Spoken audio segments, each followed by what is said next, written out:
That morning, Sydney was just waking up. The sky was still a pale grey, leaving dew on the leaves of the plane trees lining the footpath, and the sound of utes and buses revving their engines was the city's signature music. In a laneway off King Street in Newtown, a young woman in worn-out op-shop clothes was collecting cans from a pile of rubbish in front of a shop that hadn't yet opened. Her name was Chloe, 28.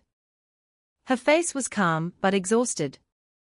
Every morning she came here, dragging a large, patched-up Hessian sack. Her hands were dirty, but her eyes were clear. Not many people knew that behind this appearance, Chloe was keeping a massive secret. She wasn't just a bottle-o collector. 1. The gritty laneway. Chloe wound her way through a narrow laneway, picking up empty mineral water bottles and cans. The sour smell of stale beer wafted up from a gutter, but she was used to it. In the distance, the siren of a police car chirped. 2 divisional vans pulled up at the end of the street, making people on the footpath move aside quickly. One of those vans was occupied by Senior Constable Ando Thompson, a large cop known for his aggressive attitude in the area. He was notorious for hassling and moving on the local homeless, and kids he thought were lowering the tone of the suburb. Several small business owners had allegedly been harassed by him just for having A-frame signs on the footpath. When Ando got out of the van, his gaze fell immediately on Chloe, who was squatting down, digging a bottle out from near the gutter. "Oi, what do you think you're doing there?" he yelled. Chloe looked up slowly, ducking her head politely. "Sorry, officer. I'm just collecting cans. Not bothering anyone." But Ando wasn't interested.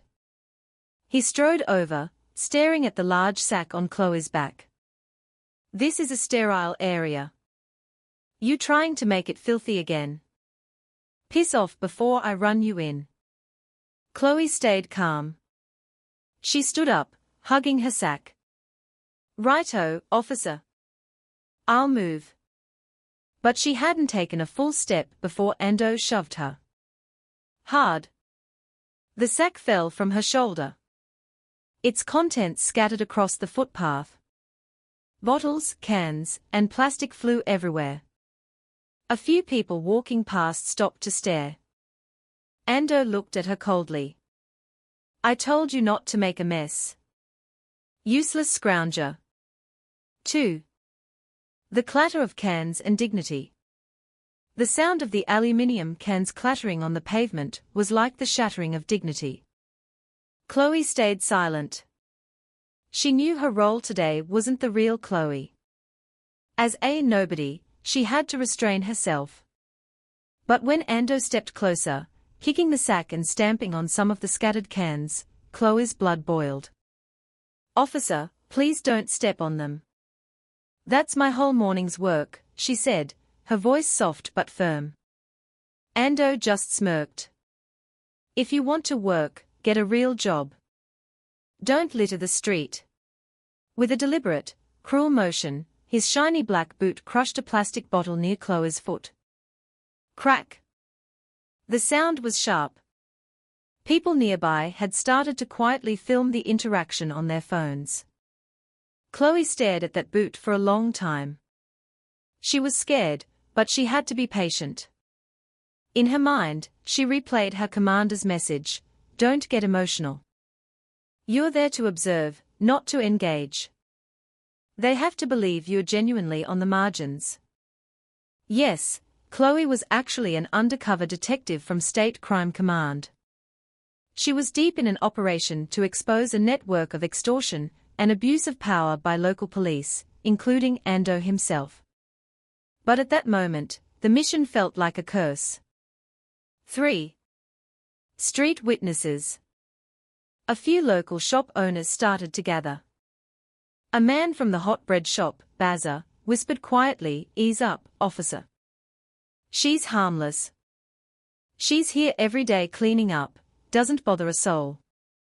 Ando glared at him. "You want to get involved?" Bazza stepped back slowly. The locals held their breath. No one dared to challenge Ando directly, even though everyone knew what he was like. Behind the van, Ando's junior partner, Constable Dan Carter, just stood awkwardly, not wanting to intervene, but too afraid to correct his senior officer. Chloe looked down. Tears were welling, but she held them back. She knew every second was being recorded. Every action would become evidence later. But on another level, her heart ached, not because of the mission, but because she was seeing firsthand how easily a vulnerable person's dignity could be crushed. As she started to gather the cans again, she whispered to herself, "If I wasn't on the job, I'd be standing up to you right now." 4. The boiling point. But her patience didn't last.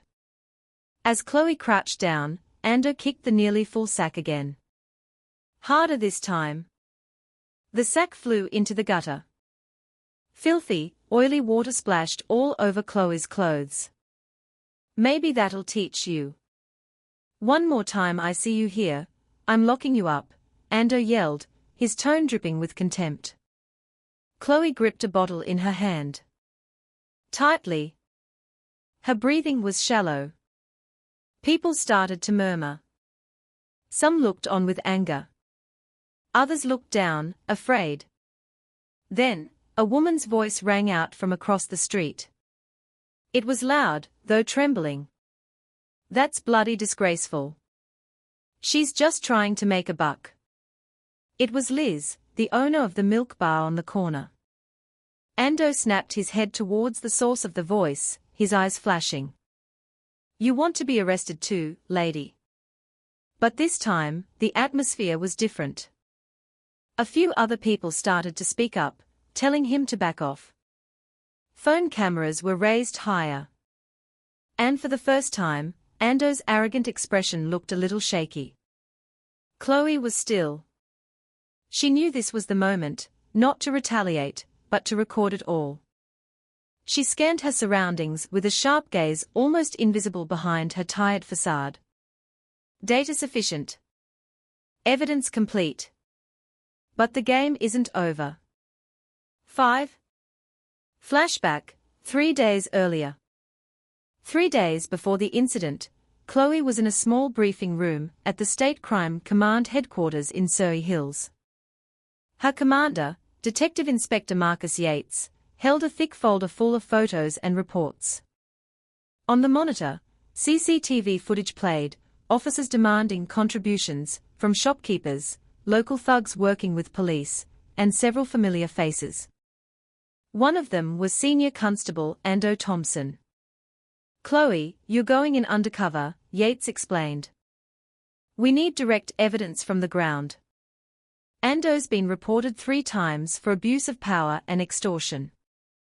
But every complaint disappears. We suspect he's part of a much bigger racket." Chloe nodded. "I understand, sir.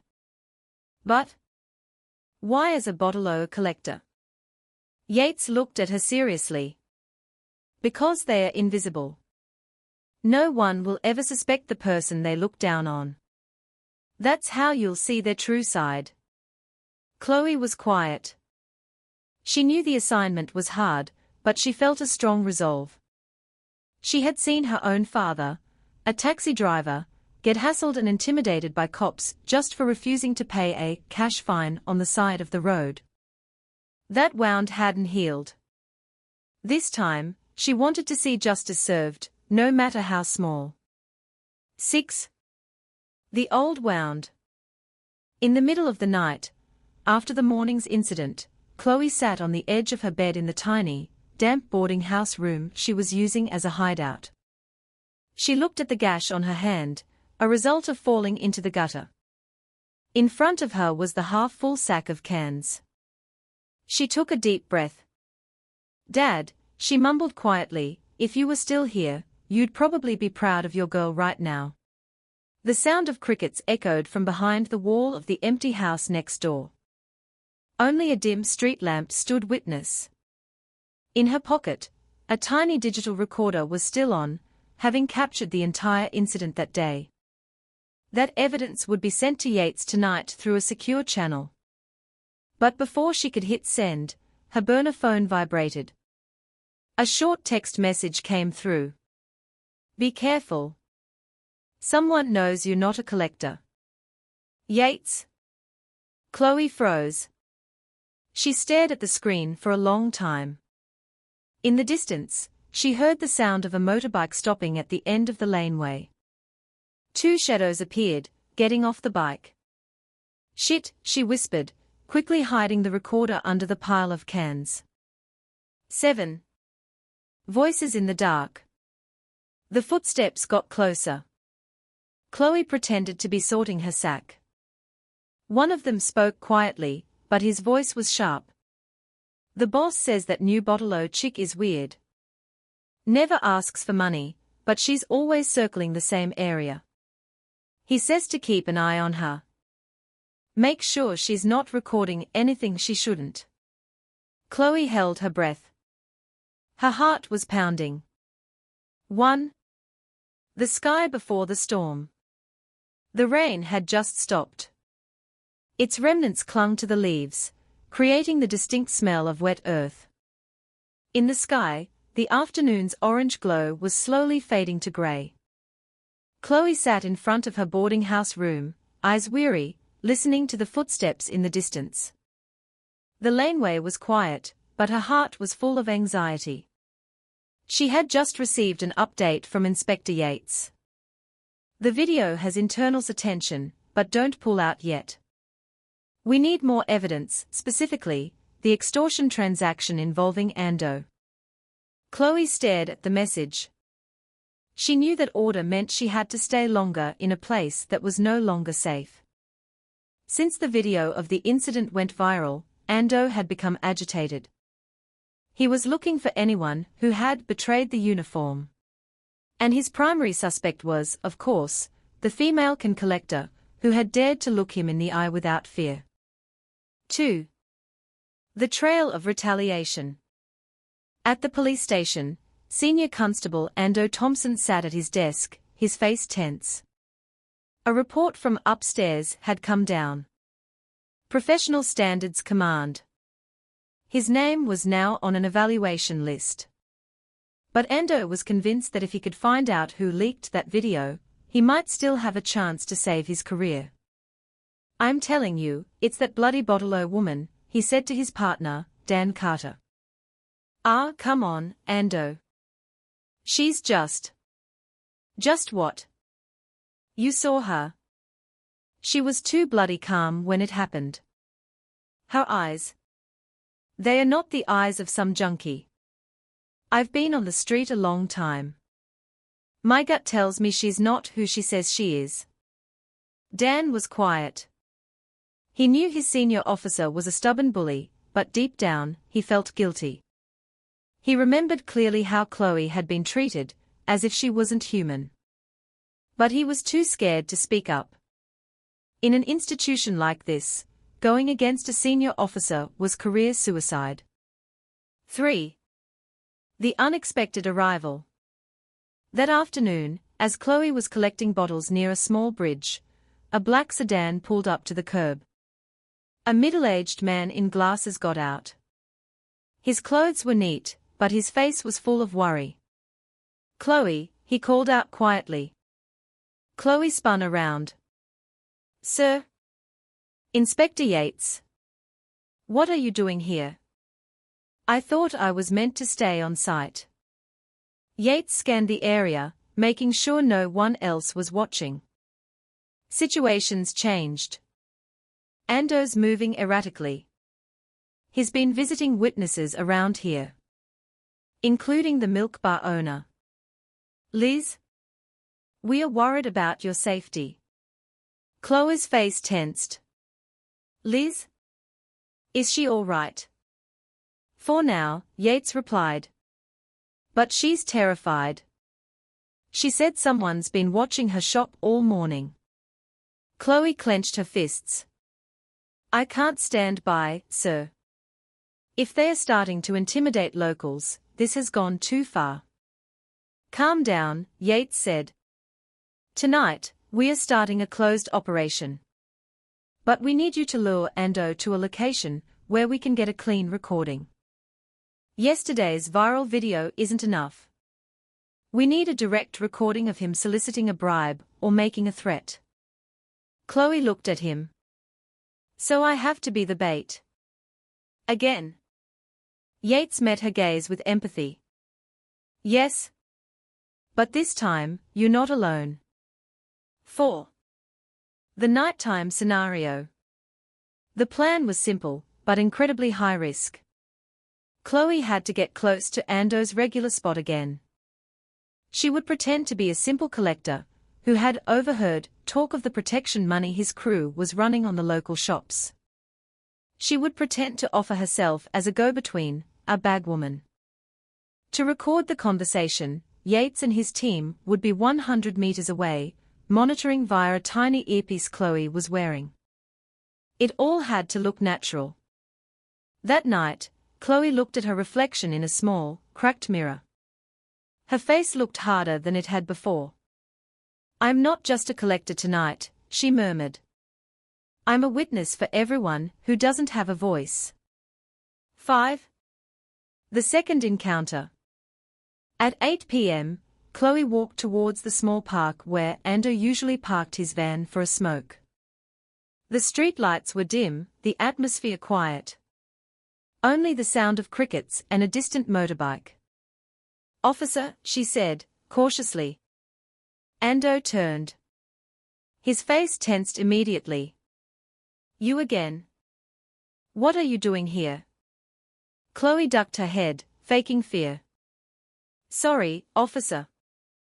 I wanted to say. I heard some people talking. Saying you could help them. Stop the council inspections. I know the shop owners. They said they'd pay money. Ando narrowed his eyes. Who told you to say that? Chloe bit her lip. No one, sir. I just want to help. Maybe I could get a small cut. I need the money, officer. Ando was silent for a long time, staring at her face. Then, he slowly exhaled a plume of smoke. So you want to help, do you? Chloe nodded. Yes, sir. But please don't get angry like yesterday. I'm just trying to get by. Ando gave a short, harsh laugh. You've got some nerve, talking to me like that after I stomped your gear. Chloe forced a nervous smile. I've forgotten about that, officer. The important thing is, I can help. In the distance, Yates watched through binoculars from an unmarked car. The audio from the wire was crystal clear in his headset. Good, Chloe. Keep the pace. Don't rush it. 6. The hidden price. Ando was finally hooked. He started talking more openly, feeling he had the upper hand. If those shop owners want to be safe, you tell them, pay me directly. Don't go through my men. $500 a month should be enough. You tell them I'll guarantee no health and safety raids on their premises. Chloe nodded slowly, pretending to log it to memory. Right, sir. But could I get a small cut? For the trouble. Ando looked at her with contempt. Yeah, we'll see. If you do what you're told. He stepped closer. Too close. His breath smelled of cigarettes and coffee. Chloe fought the urge to step back. In her earphone, Yates's voice was quiet but firm. Recording is clean. Don't push it. Chloe, pull out. Slowly. But before she could leave, Ando's eyes fixed on her jacket. Hang on. What's that in your pocket? Chloe instinctively covered the pocket. Oh, it's just my phone, sir. To keep track of my bottles. But Ando snatched at it instantly. In a flash, his face contorted with rage. He looked at the small, dark object, a digital recorder, and then back at Chloe with a murderous look. "So it was you. You're the one who leaked that video." 7. The chase in the rain. Chloe immediately bolted, running as fast as she could. The rain suddenly started to pour down again. Hard. Thunder cracked overhead. She ducked into a narrow laneway, fumbling to activate the emergency beacon on her wrist, the signal for Yates's team. Behind her, Ando's furious shouts echoed, followed by the heavy footsteps of his partner. "Get her! Don't let her escape!" Chloe glanced back, seeing their shadows under a flickering streetlight. Her heart hammered against her ribs. She almost slipped on the wet pavement, but kept moving, sprinting towards the bridge where they had met earlier. As she rounded the corner, a white sedan suddenly screeched to a halt in front of her. The door flew open and a familiar voice yelled, "Get in, Chloe." "Yates!" She leapt into the passenger seat. The car tore off, tires screaming, leaving the narrow street behind. In the distance, the faint sound of Ando's yelling was drowned out by the storm. 8. The tables truly turned. The next morning, a huge story broke across national media. A new video had surfaced, not just the clip of the assault, but the audio recording of Ando's extortion attempt from the night before. It was all there, crystal clear, including his own admission. Headlines blazed: "Sydney Cop Iron Shakedown Scandal, New Evidence Reveals Abuse and Extortion." Ando's face was plastered everywhere. The video and audio went viral, sparking public fury. Many other small business owners came forward with similar stories of intimidation in his precinct. Meanwhile, at the Surrey Hills headquarters, Chloe sat at Inspector Yates's desk. Her face was pale but calm. In her hand was the recorder, the real one. The one Ando had snatched was a dummy she kept in her pocket. The real one had been hidden in her shoe. "Good work, Detective," Yates said. "You know, this might be the start of a real change within the force. A lot of people who stayed quiet are now willing to talk." Chloe managed a small smile. "I just don't want to see vulnerable people stepped on anymore, sir. Because I've been in their shoes." 1. After the spotlight. 2 months after the senior constable Ando Thompson case shook the public, the news began to fade. Chloe's name had been part of the national conversation, the female detective who went undercover as a can collector to get justice. But, like all viral stories, public attention eventually shifted to the next big thing. All that remained was the silence and the wounds that hadn't fully healed. Chloe was now living in a small apartment in Ashfield. In the mornings, she'd turn on the radio, listen to the news reports, then stare out the window. Sydney was still busy, still tough, still the same.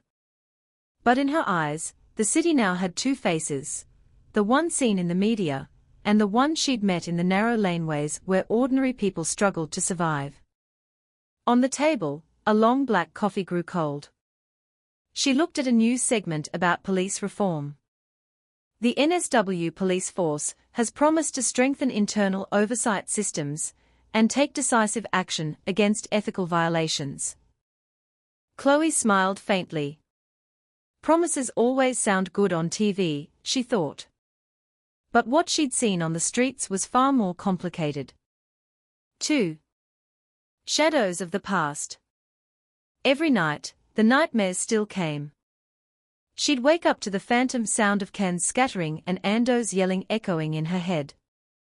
Sometimes she remembered the terrified look in Liz's eyes, or the children who watched a bottle-o lady get assaulted without understanding why. Chloe knew the trauma was part of the price she had to pay. But something else hurt more, a feeling of guilt. She often asked herself, did the justice I fought for actually bring peace to everyone? Because after Ando was arrested, some of his crew were just transferred to other precincts, no questions asked. And in other suburbs, whispers of similar extortion rackets continued.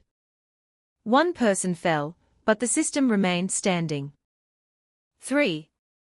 The unexpected invitation.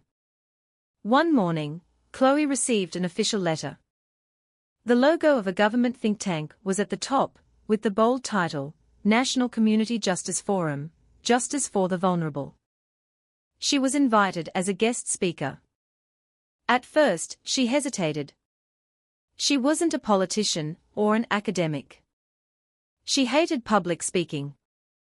But Inspector Yates convinced her. If you don't tell your story, Chloe, the only people talking will be the ones who only know the theory. You're the one who knows the reality. She looked at him and nodded. All right, sir.